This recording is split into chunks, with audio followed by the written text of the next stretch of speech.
Congressman John Lewis, who you serve with, Democrat, told on Meet the Press that he did not consider Donald Trump a legitimate president. Your reaction to that?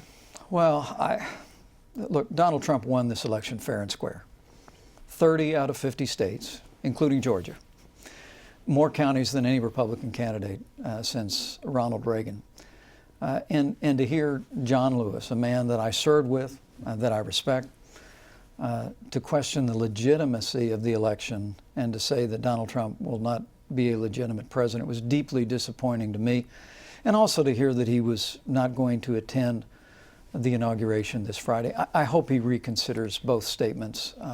Look, this is a time when we're facing real challenges at home and abroad. And I believe the inauguration ceremony itself and this moment in history would greatly benefit if we set aside these baseless assertions about the legitimacy of the election and we looked for ways to come together, to work together. And the President-elect actually, in a tweet late last night, invited Congressman Lewis to work with us to bring more prosperity, better schools, more safety to our cities around the country. Let me ask you about a tweet he sent before that tweet, in which he defended himself, famous counterpuncher. Donald Trump said that John Lewis was all talk and no action. I've got a question. He has every right to defend himself. Let me ask you about the wisdom of defending himself. For 5 years, Donald Trump questioned the legitimacy of Barack Obama, said he wasn't born in America, was really the chief advocate of this so-called birther idea.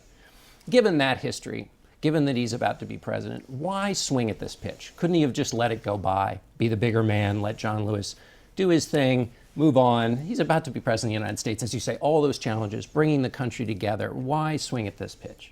Well, I just, as you said, Donald Trump has every right to defend himself. And to have someone...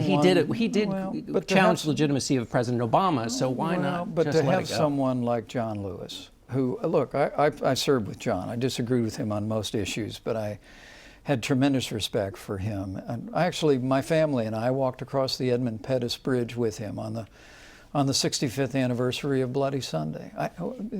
You know, we honor the sacrifice that he made, but part of the result of what happened on Bloody Sunday and the courage that he showed was the Voting Rights Act. And so for someone of his stature, not just in the civil rights movement, but in voting rights, to make a comment that he did not consider Donald Trump to be a legitimate president, I think is deeply disappointing. Look, I attended both of Barack Obama's inaugurations, one as a congressman and one as a governor, because I believe inaugurations are a moment when we should come together around that individual who has been elected to be President of the United States of America. Donald Trump said it on election night, John, that he's determined to be president of all of the people of this country. And I do hope that John Lewis will reconsider his statement, but also will reconsider attending the inauguration. Will join us so that we can come together to take on the intractable problems that have been facing Americans, particularly too many